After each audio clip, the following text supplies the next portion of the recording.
All right, what's up, everybody? Welcome to another edition of DJ's Dugout. This is DJ Thielen, CEO of Fortune Foreclosures and founder of Flipping on Demand, the evolution of home flipping. And today I have an awesome guest, a good buddy of mine, all the way from my old stomping grounds in Tacoma, Washington, Mr. Jeramy Poole. What's up, buddy? What's up, bud? I'm super stoked to be here. Let's do this. All right, man.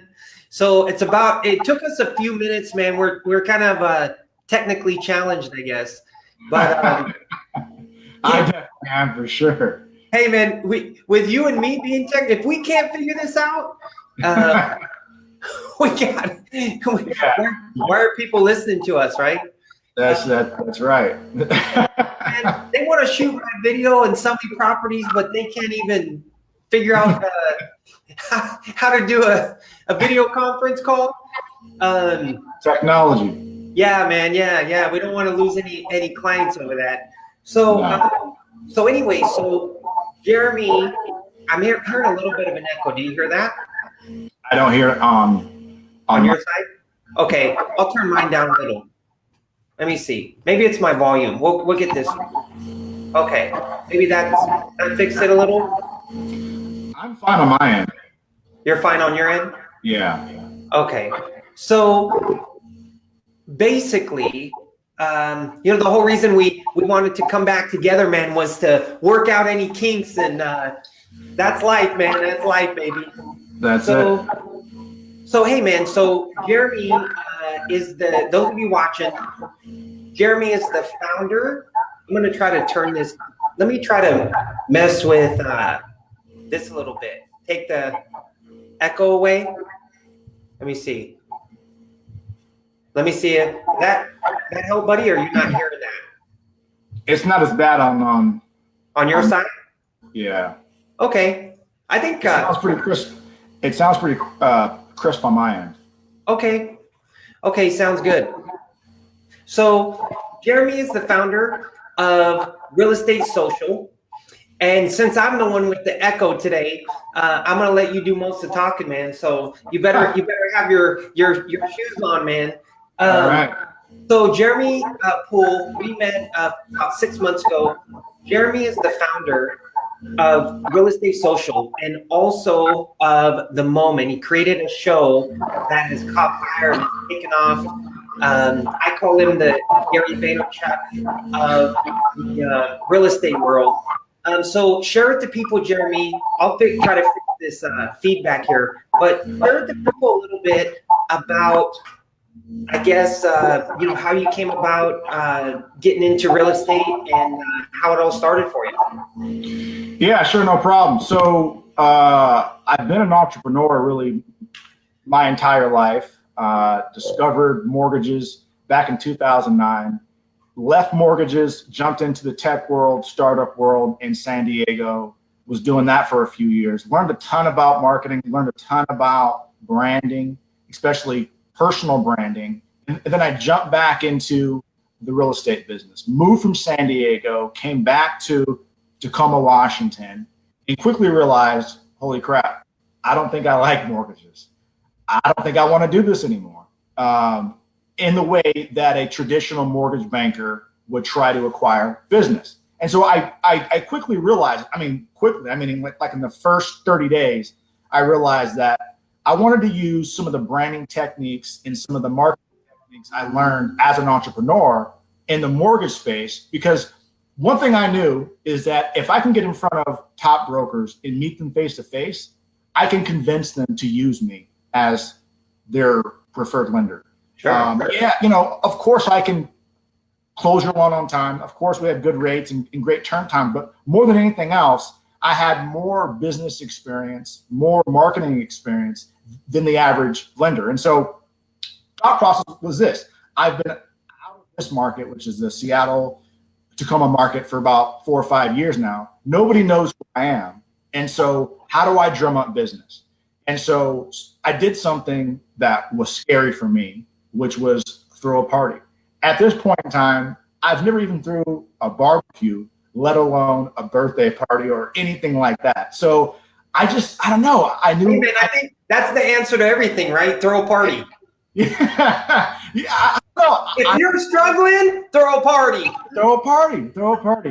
I sort of intuitively knew that real estate agents wanted to do things that were at a high level, love to get dressed up, love to come to fancy venues, and just connect. And so my thought process was, how can I get a bunch of top brokers at you and me be the only lender? And so I created this nonprofit organization called PNW Real Estate Social Club, which after about a year, we now have like 6,000 members.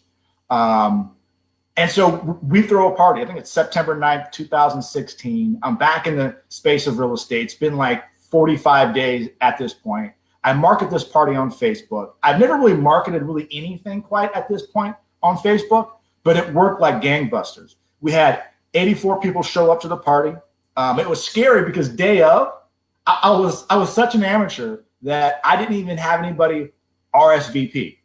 So I market the heck out of this thing, have like an outside DJ, interior designer, balloons everywhere. Like it was a dope party, like right on the marina, yachts. Like it was definitely the place to be. But day of, I realized I know that there's going to be about 4 people for sure showing up. I did all this promotion, all this stuff. And so I was really nervous and I was scared. I was like, man, I probably just made a complete fool of myself, right? Like I'm scared. Like I had my girlfriend help me out. I had some friends help me out. I had some sponsors. I think in all, we spent like $3,000. But anyways, because of the marketing, not because of me, but just because of how I was marketing this event, we had 84 people show up. And I had things like we were raffling off 4 $200 Nordstrom's gift cards. You had to be in a suit or you had to be really dressed up. Girls should be in high heels and cocktail dresses. And everybody just showed up looking beautiful. Everybody was really happy. We had great games like Giant Jenga. Long story short, once brokers got there, they realized, hey, everybody here is a real estate agent except you. And I said, yeah, I did this by design. I tried to get you guys here so I could meet you, so you would like me and then use me as your lender. And they loved the honesty. They loved the fact that I got all of them there because everybody tries to throw parties in this market. Typically they struggle to get 10 to 15 people there. I'm brand new in the market. I had 84 people show up. But what was the thing that really triggered something for me was I got 5 loans, not applications. I got 5 loans that closed from that one party. And so I started thinking, I wonder if I could do this on a larger scale. So at this point in time, I'm convinced that I have to do things that scare me. The reason why I'm not as successful as I want to be is because I keep doing the things I keep doing, which are producing the same results. So I rent out the Tacoma Glass Museum. It's an 8,400 square foot venue.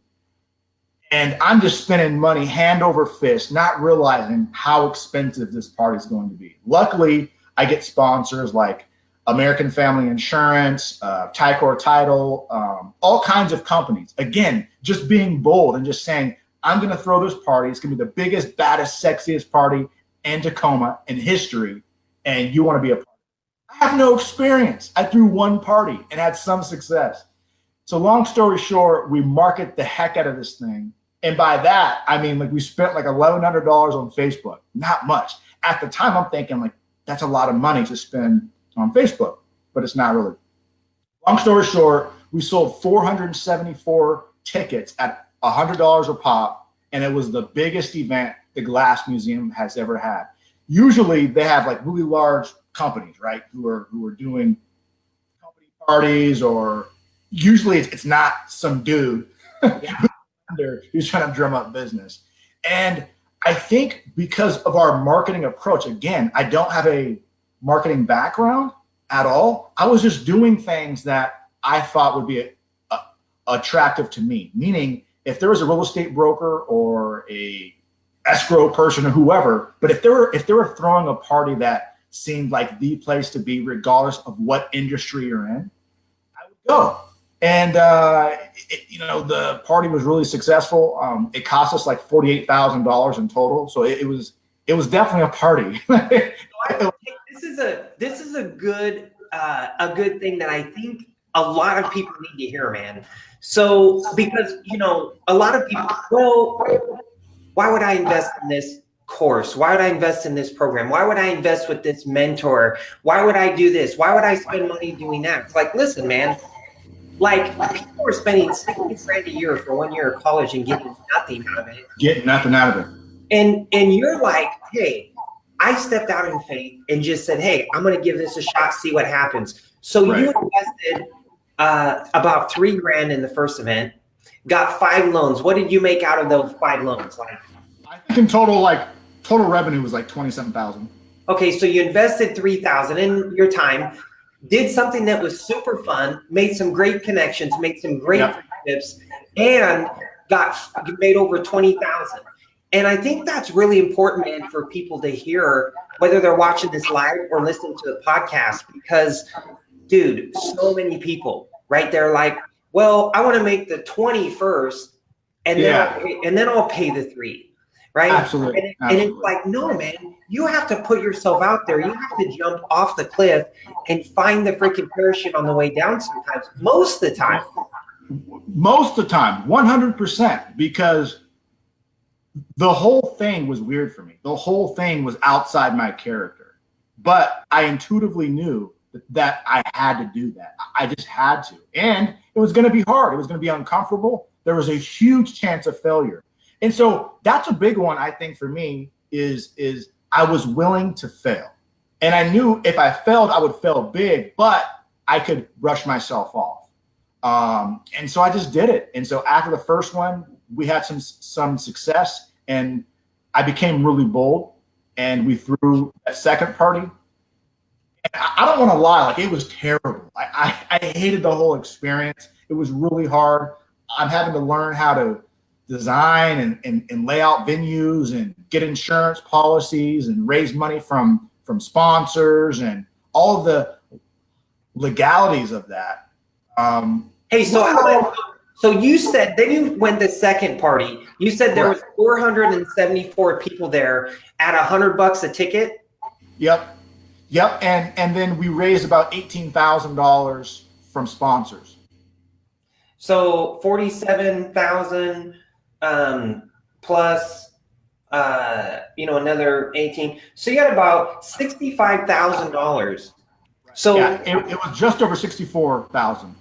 Yeah. So now you invested 3. You stepped out in faith. You did something. You went for something. You put your money out there and took action. And then you made a little over 20. And then you went out and did something that you ended up spending. You said about how much? In total, it was about 47,000 in total, after all expenses, after catering, after everything. And you still came away with, 18,000 as far as the sponsorship money. And how many deals do you think came out of that? That was a little bit harder to identify how many deals came from. It's the relationships. Correct. It was the relationship. What happened from that, and what started the whole show, was after that event, everybody heard my name. Everybody knew what I looked like. Everybody knew what I did for a living. And what happened from that, top brokers from Seattle, Bellevue, Tacoma, who would have never have taken my call before, are now calling me, asking me out for breakfast, for coffee, for dinner. Not as like, hey, I would like to use you as my lender, but who the hell are you? And I want to be your friend. Like, I want to hang out with you. Like, who the heck are you? I never heard of you before. How can you afford to throw a party like this? What's your intention? You're nuts. And so I'm now meeting all of these people on a personal level. And so I learned something that was so, so important, is humility and being accidentally awesome. Meaning, and so after that party, I can relax. I can show up to these meetings and be me, like not be the overly polished, fabricated me, but the real Jeramy. And from there, I started to build these relationships. And these brokers are now telling me their life story. They're now telling me, I'm doing amazing now, Jeremy, but 3 years ago, I filed for bankruptcy. 3 years ago, my wife left me. Or 3 years ago, I was just starting out and I didn't close my first deal for a year. And so from learning from all these stories, it hit me. It's like, so basically you had a moment. You hit the wall, or you were crushed, financially crushed, or you were emotionally crushed. But that process made you stronger. It showed you how strong you really were. And you said, you know what, this real estate thing I'm doing, it's going to be my life. I'm going balls to the wall, all in. So then it hit me, like, I need to start a talk show called The Moment, and I'm going to reach out to real estate brokers locally, and I'm going to rent some furniture and a studio, and I'm going to launch the show. And so all of this is happening really, really fast. Like, I'm experimenting the whole time. Like, it was never like, on this date, we're launching The Moment. It was always like, I think the show should be called The Moment. I think the logo should look like this. I think we want to have these guests on. And I would just reach out to them. I had no idea who they were. I was not friends with them. I said, hey, I'm launching this talk show called The Moment. Would love to hear your story. And every single person I asked was like, yeah, totally. And then they told me their story, and all their stories were insane. So I'm like, this might actually work. And so our first shoot was April 3rd, 2017. So not, you know what I mean? Like, not a long time ago. And we have these 4 brokers, all top brokers here locally in the Pierce County area. And we have this beautiful studio. I'm really, really excited. Then it hits me. I've never been on camera before. I really don't know what I'm doing. Like, you know what I mean? I've never done this before. In theory, it all makes sense. And they're wanting to hire you. Yeah. And I'm scared, but I'm not allowing, like, my girlfriend's there. There's a ton of people there, makeup artists, like, there's a lot of people there. And so I'm having to act as if I'm a host, like I've been hosting a show for a long time or something. And I haven't. And I learned something at that moment. Okay, I have to not only memorize my introduction, I have to memorize their name, what company they're with, their accolades, and then go into their questions, and actually try to memorize the first few questions, so it seemed like a organic, natural conversation. And it was, Jeremy, are you scared? Yes. Do you think that you can do this? Yes. Then just do it. I learned something about public speaking and being on camera and just doing anything that scares you, which is surrender. You might fail. And if you fail, use that in the future. But right now, just surrender and do the best you can. And what happened was, I did it in one take. I did every single interview back to back in one take. And then from there, I just kept doing things in one take because of my willingness, I feel, to just surrender and say, look, you might suck. You might embarrass yourself, but so what? And and I think when you do that, you start to have fun and you start doing things that just scare the crap out of you. So, man, you know what? So good, man. I mean, taking chances. It's like, I know there's a lot of people that will listen to this or watch this and say, yeah, but you this or you that, or yeah, but you don't know my situation, or you don't know how I grew up, or yeah, but. And listen, guys, anyone that has been successful in anything has had the same fears that you have, that you're experiencing. The only difference is they said, screw it. I don't care. I'm going to stop making excuses and I'm just going to go for it. I'm going balls deep, right? And I'm going for it and I'm going all in and that's it. I'm not, whatever happens is going to happen.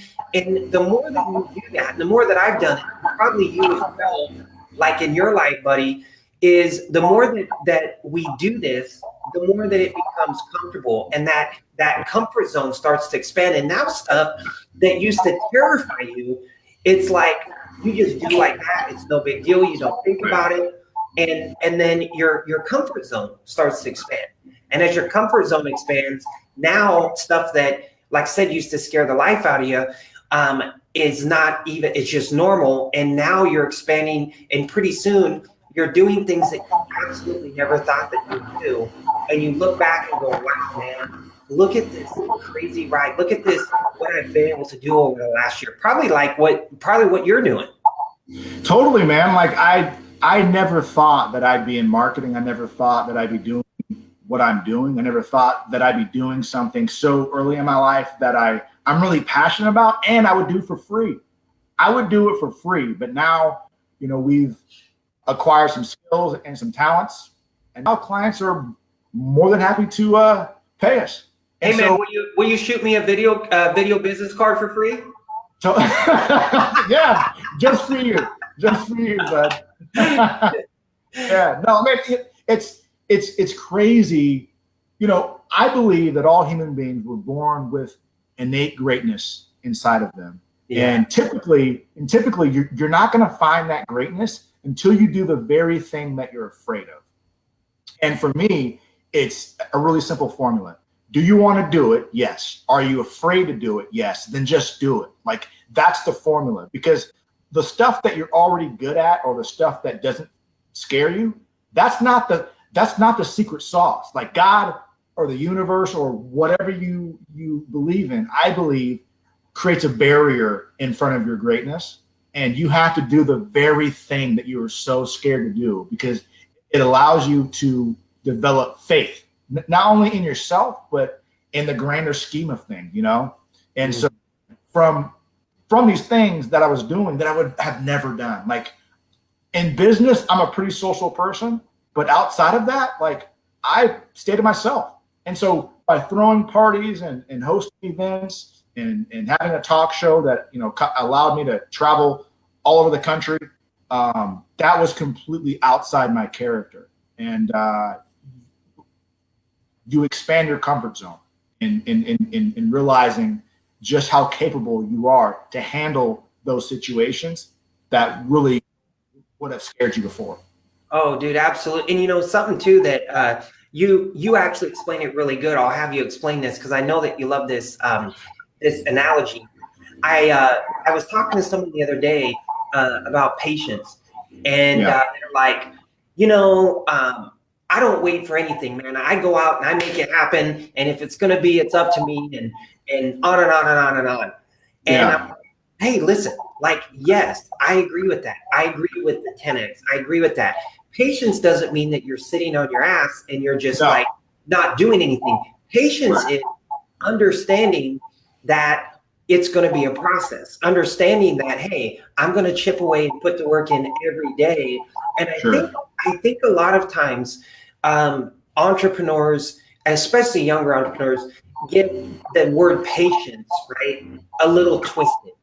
And it's like, well, I'm gonna just take I'm not patient on anything I do. I'm self-made. None of us are self-made. You and I talked about that. But like, listen, you guys, patience doesn't mean that you can't take massive action. Patience means that as you're taking massive action, you're doing things, to realize you're going to hit obstacles, you're going to hit ceilings, you're going to hit speed bumps, but to realize that it's the process. And over time, you're going to definitely have to understand patience.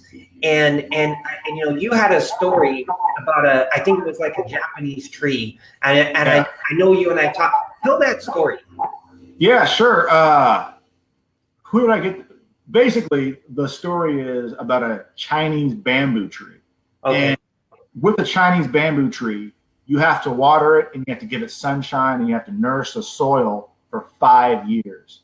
And that Chinese bamboo tree first has to build its root system. It has to build out this elaborate, expansive root system before it even breaks the ground.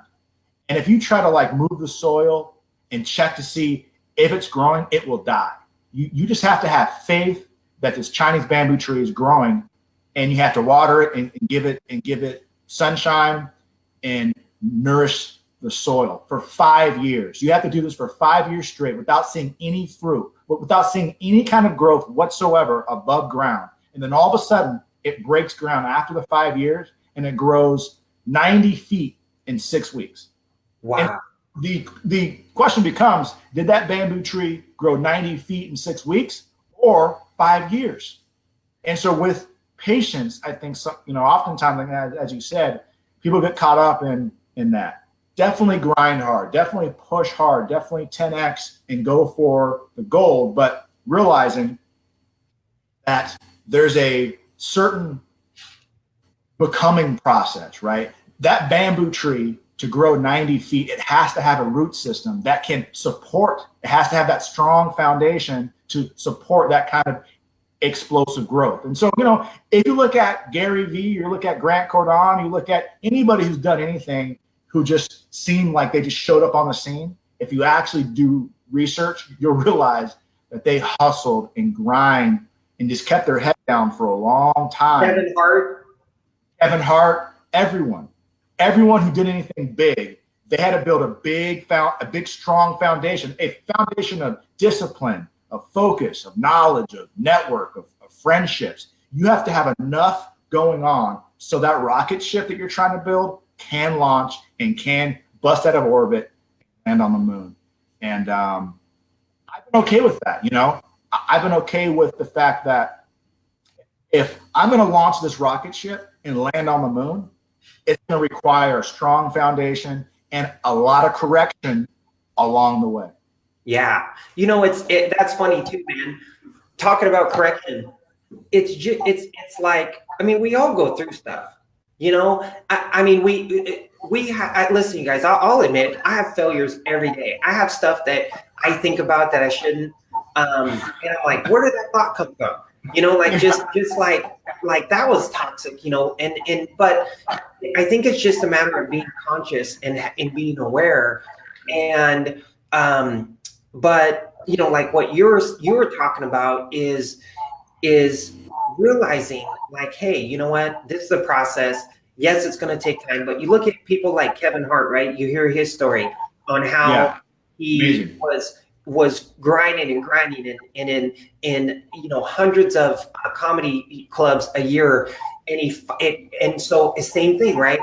That 5 years putting in work, all of a sudden, boom, and then it's 90 feet in 6 weeks. Yeah. And so that, those of you, if you're an entrepreneur, if you're in business, take this to heart. No pun intended, but take this to heart because this is like, if you're starting a business, if you're launching a business, if you're in business, anything, you're going to have certain points that you hit ceilings, and as you hit them, just to know, one, that not to manifest them and talk them into life. I'm just saying, like, they're going to happen, and just to be aware, hey, when they happen, no big deal. I'm going to address it, and I'm just going to keep looking forward and keep moving on. So as an entrepreneur, as you built your business and you're following, which we'll get into what you do, what were some obstacles that you hit that you didn't anticipate, and how did you work through them? Give me like just maybe one or two. Yeah, sure. One major obstacle, which is how I got into marketing, is I was still a mortgage lender. And everything that I was doing, throwing these events, launching the moment, the first episode that we released did pretty good. Like, we had like 1,500 views. The second episode was like 3,000 views. And then it jumped to like 10,000 views. And then it jumped to like 34,000 views on a single episode within a week. So it happened pretty quickly. And so I had to ask myself, do I want to be a part-time show host and a part-time marketer of this brand, Real Estate Social, I'm trying to build? Or do I want to be a part-time mortgage lender? And so I just decided that even though I did all of this for the sole purpose to acquire new relationships, to get more mortgage loans, I realized even if I crushed it, even if I accomplished my goals, the ceiling was not as high as I wanted to climb. And so I quit. I quit my job. I gave up my job. And I had no idea how I was going to monetize this brand. I had no idea where my next paycheck was coming from. But at this point, I have made enough money to where I was willing to take a major leap. Worst case scenario, if I don't solve this problem, if I don't figure out how to make money from this in the next 4 or 5 months, I'll just go back to mortgage lending, and I'll have a ton of new relationships with top brokers who will send me business. And so I gave up my job, and I just went all the way in. I went all the way in, no fear, and I wanted to do something that I love. And listen, I've owned all kinds of businesses. My first business was a transportation business, which became really successful really fast and then crashed during 2008 crash. I've owned tech businesses. I've owned all kinds of stuff, and almost every single one of them was purely to make money. It was purely to make money. It was purely, I was in a rush to become wealthy. I was in a rush to reach this financial success. And with this business, it was the very first business that money was not the focus. I just wanted to be happy, right? Like I was living in San Diego and in Solana Beach on the bluff. I had this ridiculous condo where my backyard was the ocean. That came back to Tacoma, and it hit me like, what the heck? I was living the dream. I was working from home, running my own business with my friends. Like, what the heck was I thinking to come back to Tacoma? But that was the greatest gift. It was the greatest gift because it told me what was really actually important to me. And the money wasn't so much important. I was okay with, right now I'm 34. I was okay with accomplishing my goals at 40 or at 50. And I think that release, that sense of urgency that I needed to make $1 million next year, that went away from me. And I just wanted to do something that I would do for free. So at first, we were doing videos for ourselves. We were doing the moment videos. And then our first trip was to Manhattan to interview Anthony Lawley. I still remember, it was a super cool story. At this point, we're about 3 months in, and he sends me a message on Instagram like, I love your stuff. And I'm like, I totally know who he is. I know all about him. I know his story. He's been on CNN, NBC, King 5. Like he's been on all the new news networks. He just launched a new show or a new book called The Heart of the Deal, which was already a bestseller. And so I'm like, no way. There's no way Anthony Lawley is reaching out to, me. At this point, I have no job. I'm doing this thing called Real Estate Social, which at this point, I have no idea even what I'm trying to build. And so I said, hey, let's connect. And so he sends me his number. And so I call him, and it's him. And here we are having this conversation. And right then and there, it hit me how powerful it is to be accidentally awesome. And by that is just put out content, put out stuff that you're really, really sincerely interested in, and just keep doing it on a consistent basis. And what you're building and what you end up doing is phenomenal. So now here we are in Manhattan. I'm rolling around in his Rolls Royce Phantom in Manhattan, shooting this promo video. And we create this promo video. It was our very first promo video, and it just turned out amazing. And we got a bunch of views on it. And then from there, we're traveling to San Diego, Beverly Hills, just all over the country to interview top folks in the real estate business. And it just hit me. Just keep building, just keep doing this thing because it's interesting to me. It's interesting to viewers. And I don't know, it was just a really, really fun ride for me because just a few months earlier, I was in an office in Gig Harbor doing a few loans a month. And that just wasn't enough for me. And again, it had nothing to do with my money. I was just starting to build a career. I was building it very, very quickly. And everybody around me was just like, what are you doing? You were doing all of that to attract what you're attracting. So why would you give that up? And I don't know, like just something in my heart told me, you need to give this up. It's short term. Focus on the long term. And what you're going to get from that is going to be far greater than anything that you're. And so many people, man, we see people, I just need to do a deal, right? Like like you were saying, the panic mode, right? I just need to do a deal. If I do a deal, I've got cash buyers. I just need investors. I've got, someone to loan me money. I just need to find a property or whatever. Right. Like, man, that is like living in the anxiousness where there's no flow. And it's funny, you and I met about 6 months ago in Malibu.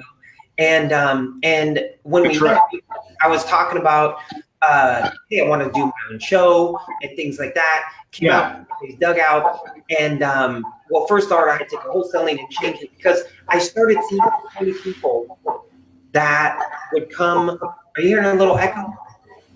A little bit. I started hearing so many people. Let me see if that helps. Does that help? Yeah, no, it's good. So many people that would come to the show, and we wouldn't even talk about real estate or anything. And it was all about how to overcome failures, how to stay positive, how to step out in faith, how to go for your dreams, and stuff that we're ripping on today and just off the cuff. And so I rebranded it to DJ's Dugout: Success Secrets and Tips for Entrepreneurs. And you told me, man, which I really appreciate. You told me, hey, man, just do it every week, be consistent.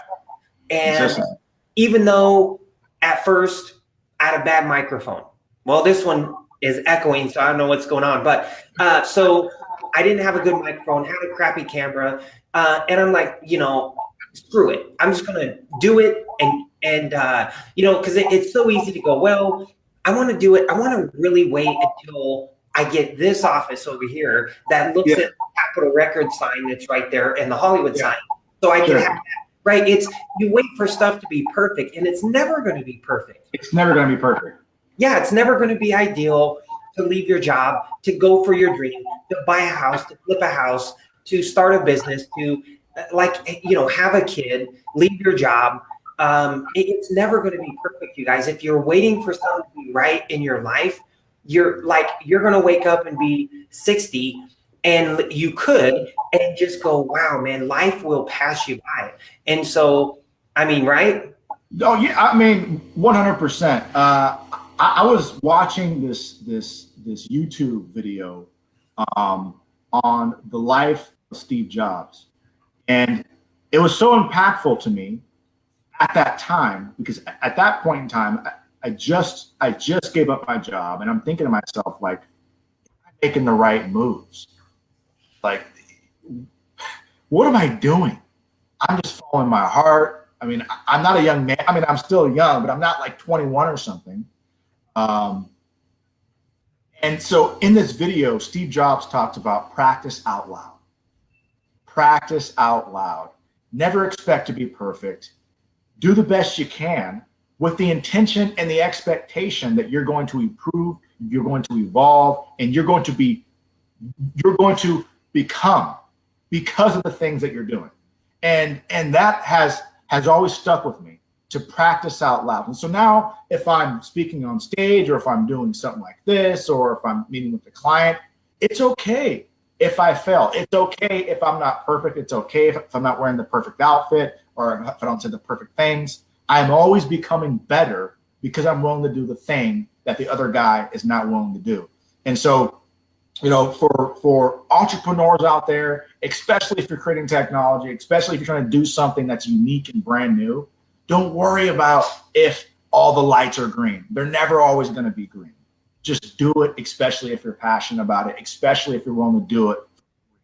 I feel like that's how you move super quick, because rather than having commission breath, rather than having this air about yourself that you just got to close the deal, you're calm, you're relaxed, and you're thinking long term versus I have to make 10 grand this month, or I have to do this thing. What happens because of that is people are genuinely attracted to you because you're releasing this air of humility versus I'm just trying to dominate, I'm just trying to conquer, I'm just trying to achieve my goal.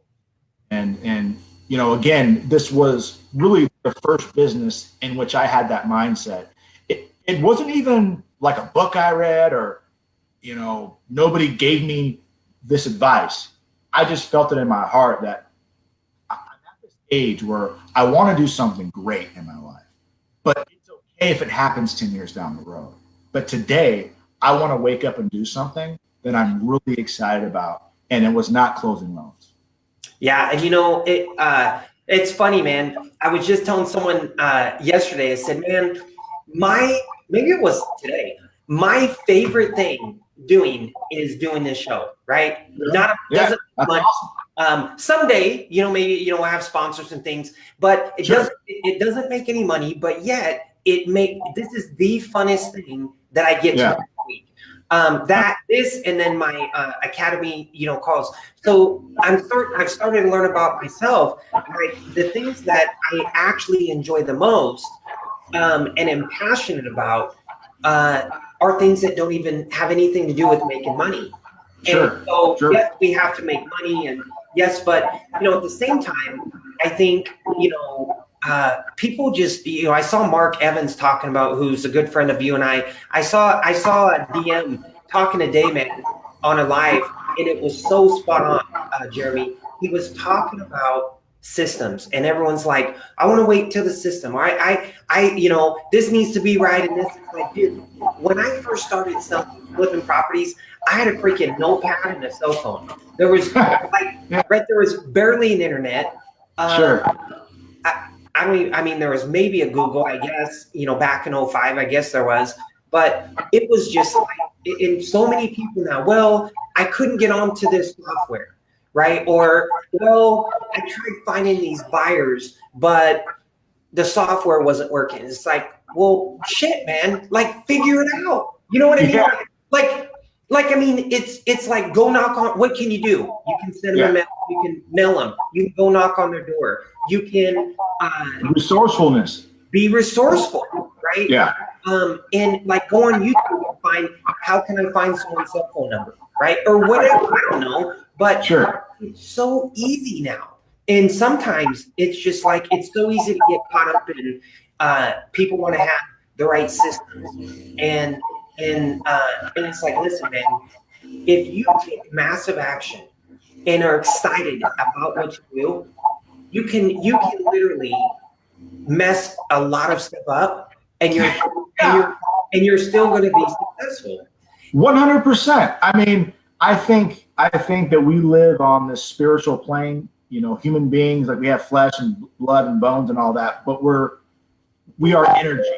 And I feel like if you have a goal and you fully intend on accomplishing that goal, no matter what, things just come to you. And I'm not just talking about manifestation. I mean, like, on a logical plane, if you just have a goal, you're going to figure it out. If you have average intelligence and 2 arms and 2 legs and a head on your shoulders, you can do just about anything that you want to do. You just take one step after another, and the next thing you know, you've climbed a whole mountain. I found that in business, and I found that in this business especially. I'm doing all kinds of stuff that I never thought I'd be doing last year, just by putting one step in front of the other. And then you meet this person, and then you learn this new skill, and then you figure out how to do that. But if you expect to see the whole thing from day one, then you're never going to do anything. Yeah. And you don't deserve what you want, right? Because you're too scared. You're too scared. Yeah. Oh, man. So true, man. So true. So you have something very unique that you guys do, and I want to put it up here because it's such a it's such a cool thing. It's such a cool service. Obviously, any guests that I have on the show, if they have something of value, then I want to promote it. I love promoting it and helping other people. Obviously, there's going to be thousands of people that hopefully hundreds of thousands over time that see this, hear this, whatever. How can people, first of all, you guys, I'm going to give out your website, but as I'm typing in your website and posting on the screen, outside, go into what you guys do for people, for agents and other people, and what you can provide them if they need your guidance or want to reach out and contact you. Yeah. So basically, and what's your website, buddy? Yeah, it's realestatesocial.com. Super easy. I'm super stoked that we are able to get that domain name, realestatesocial.com. And so basically what we are is that we are the premier real estate marketing company, hands down. It comes to marketing yourself as an individual broker, as a team, perhaps you're a lender, perhaps you're a builder who has a new development, who's just trying to get massive awareness for your investors. We create marketing videos, commercials, if you will, to help market yourself, market your listings. And they're freaking nice, man. I appreciate that. Market whatever it is that you're trying to do. One thing that we're really excited about is creating shows. You know, we were able to have a concept called The Moment and then turn that into a successful show. So now we're doing that with other clients. We have this amazing show right now, actually, episode 4 just launched today, called Caliber Life. Basically, our friends at Caliber Real Estate have this amazing operation, have over 80 brokers doing a ton of flips, like hundreds of flips a year. And, you know, having conversations with them and say, look, what you guys are doing is incredible. The CEO is 34 years old. Him and his wife and 3 of his buddies run it. The world needs to see that. And just one little small video won't help. So we came up with this whole elaborate scheme to create a reality show. And so, you know, we're doing that for them. And then we're doing it now for another client. Great guy. It's a show that is going to be called Real Estate Rescue, which is going to involve fire trucks and helicopters and all kinds of crazy stuff. But basically, there's all kind of people out there, you, me, a ton of people who are doing amazing stuff. But how are you going to document that? How are you going to stylishly document it in a way that's not boastful, right? It's not just you talking about you, but it's actually showcasing what you do for your clients, what you do on an everyday basis to attract more of what you're wanting. And so I discovered personally from The Moment and from doing other things that we do with video marketing, specifically on Facebook and YouTube, on how powerful it is for people to see you, to see your face honestly, and to hear you communicating in a way that's confident and articulating what your value add is. Oftentimes we have to wait until we're actually sitting in front of a client. You know, whether it's scheduling a meeting and you have a phone call and you eventually get the opportunity to be in front of the client. And it's that moment that that individual, that company says, okay, I either trust them and want to work with them or I don't. Why wait? Why not become omnipresent and put out high quality video content that anybody who's thinking about working with DJ can just type in your name and watch a ton of videos? Like, I get to see this person's mannerisms, hear their vocabulary, see how you communicate, see what's important to you, how you dress. All of that becomes so important. And it's done tremendous things for me. You know, I'm now invited into all kinds of circles, been invited to all kinds of you know, events. Like, for instance, I'm going to be speaking at Thatch Wynn's event. He's a big guy down here in real estate. He does a huge event with Springboard to Wealth. You know, we're just shooting an incredible promo video on Tuesday with his brand new Rolls Royce Dawn. Just doing all kinds of incredible things just because of my presence on social media through video. And let's just say this. If I was a real estate agent, I would because I'd be putting out so much video content. Instead of waiting for clients to come to me, I'd be coming to them via video on social media. And so now we help, you know, brokers, lenders, builders. Actually, just today we were filming a video for a great company called Marketing. They represent about 8 different large communities, some that are just a few properties, some that are thousands of properties for one development. Again, these are people who've been in business for 20-something years who had no videos showcasing who they are. So now clients are having to wait. They're having to, you know, be referred by a friend or a client. Imagine how much more successful they would have. And instead of having 8, they could have 20, 30, just because people are able to decide whether or not they like them and build trust and understand. Hey, man, and I'll tell you, Jeramy, those of you real estate agents that are listening to this episode, if it's on the podcast, if you see it on Facebook, I'm telling you, you need to reach out and get in touch with Maybe it's not Jeremy, maybe it's someone, local, but I'm telling you, this guy is the best at doing Thanks, man. videos for you. And if you guys aren't way ahead of the curve now, I had a talk with obviously being done what I've done, I've got some good connections, mildly. I was telling someone the other day, like, my personal opinion is not anytime like in the next year, but I believe the real estate market is not just going to get hit really hard. You've got Open Door, don't need realtors. You've got Zillow buying and selling all their own properties now. You've got Redfin buying their own properties. You've got companies, you guys, coming out that are raising hundreds of millions of dollars. The mortgage market, people were making points on the backside, undisclosed, making a killing. The real estate market hasn't shifted. The 6% used to get 6% because you had a ton of shit to do, right? You had the only way for someone to see a house was they had to get in touch with you because you had the MLS lockbox code key. Now you don't need that with technology. So right. why are people still making? And I'm not like saying anything bad about realtors. I'm just saying, like, why would someone continue to make the same percentage when they have to do a fraction of the work? And I think that rates are going to come down as far as what realtors are charging nationwide. Right. I think there's going to be something that happens with a massive connection. And I personally think that companies like Open Door, Zillow, Redfin, and these companies starting to sell their own properties now for 1.5% and 1% and these kinds of things, and market it professionally better than you ever could, or a realtor might be able to. I don't know. I just think there's a big shift coming. And if you don't set yourself apart now ahead of the curve before this happens, you're gonna be gone. You're not gonna be a realtor. I have this conversation all the time. And you and I haven't even talked about this. No, we haven't. I mean, this is a very real conversation.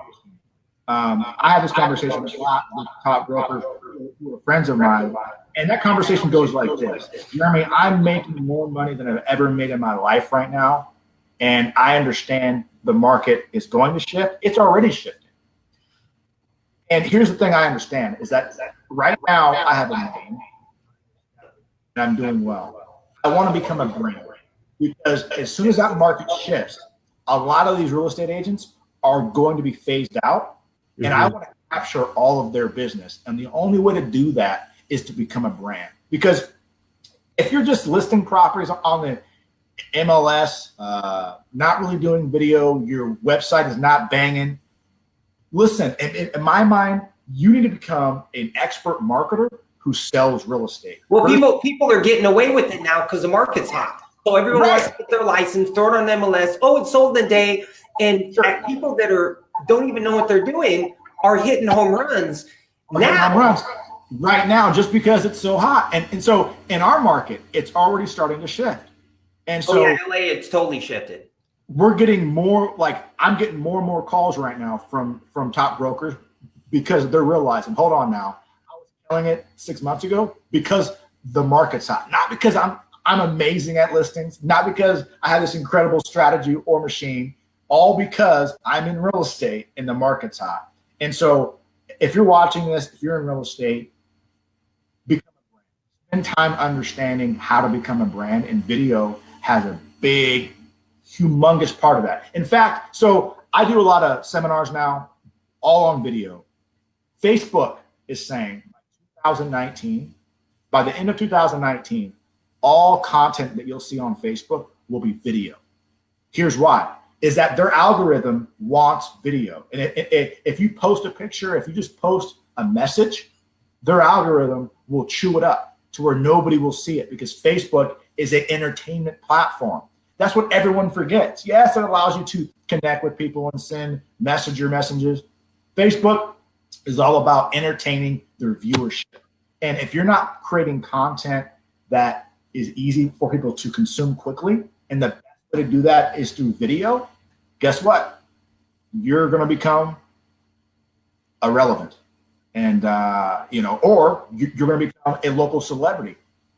Yeah. We'll talk about, even social media, right? Like, they're saying by I heard this thing by 2025, or maybe sooner, 2023, 2025, they're saying that people that have a brand, people that, that be it Instagram, whatever, that these people are going to be making more than actors. Yes, 100%, because it's more real, right? It's more real. It's the real you, especially if you do it consistently. Like for instance, on your show, you're doing it week after week. You decided to do this, not like some network, like somebody didn't just find you and say, "Hey, DJ, you should do a show, and we're gonna fund it," and all of that. You are more interesting than that. You had to create the show, the name, the logo, find people in your network, have great topics, have these interesting, engaging, organic, natural conversations that aren't phony. That's way more interesting than watching a show on TV because it's real. Yeah. It's real. So yeah, 100%. If you have something to say and you have a way to monetize your audience, video on social media is it. And so I have your website up there still. So people go to your website, they go there, they have a way that they can email you, call you guys. Yeah, absolutely. So right there on the website, contact us. It has my email, has my phone number, and we are always available. Sometimes we get flown out places to shoot videos, but most of our stuff is here in the Seattle market. And then, so yeah, Seattle, Tacoma. Obviously, you guys go down to Portland, not too far away. Sure. So definitely dominant, like the company dominant wise in the Pacific Northwest. But if someone says, "Hey, Jeramy, I really want you to do a lifestyle video on me," right? Sure. I want you guys to do a really professional, high-end video on me. You guys can actually accommodate that. Yeah, no doubt. Yeah, absolutely. And something that I'm really proud of that we do is creative development, in the sense that you come to us with a basic idea or just a basic need. Like, look, I don't have a presence. I have this thriving business, but I don't have a video that allows me to articulate in 2 minutes how I can help a client. And so we actually come up with everything. We write the script, identify who should be in the video, if actors need to be in the video, voiceover. We create the whole entire thing, write it out. Once you agree, create the actual shoot schedule. This scene will be shot at this point in time with this person. It's all laid out just like we're filming a movie. And that's why our videos turn out so well, is because we spend the time to think it all through. Like for instance, today I was shooting that video, 3 people involved, 3 locations, multiple properties, actors involved, just really spending the time to make sure that video is amazing. Because if you just wing it, it might turn out okay, but you really have to think it through for it to have a clear and cohesive message, a clear start, middle, and end, to where that person, that viewer is watching the video, is not only entertained, but educated on what you can do differently. Yeah. And people can go, if they go to your site, they can see the kind of work that you guys do. Obviously, there's video business cards, examples of that, and various things. So, Sure. Hey, buddy, thank you so much for being on the show today, man. I really appreciate it. Jeramy Poole, CEO and founder of Real Estate Social and host of the show called The Moment. And those of you that don't, you can connect with Jeramy on social media, either his personal name or go to his Real Estate Social. But also, how can they tune into The Moment and watch the show? Yeah, so very interesting. You can go to Real Estate Social LLC and on our website, on Facebook, but you can also go to YouTube. So Real Estate Social, we have, I don't know, probably well over 100 videos on YouTube, and just watch all the episodes. I think we've done about 50 interviews. The last interview that we did was with Cody Gibson. Cody Gibson has the largest expansion team. So just a lot of great content on folks who are in real estate, who are doing some. As long as yours and mine's on there, man. That's it. And so I'm launching a new show called The Journey. The Journey. next month. Brand new show called The Journey. We're going to have an incredible studio interviewing. We got to talk. Let's talk. Yeah, no, it's going to be great. You know, we just learned a ton about how to host a show, how to do a show, how to distribute a show from the moment. And so the journey is going to be taking everything that we've learned about that and how to, you know, it's going to be the moment / like the Jay Leno show. So, you know, we're going to have some co-hosts. We're going to be in studio, out of studio. You're going to see me jump out of planes. It's going to be insane. Are you going to have something like a box that sits next to the table that you have like clowns jump out of, like Ellen? Nothing quite like that. Just don't do it to me, man. But anyways, hey man, thanks for being on. Love you, bro. Have a great love you too. And we'll see you guys on the next episode. Everybody have a good day. Right on, dude. See ya. See you, buddy.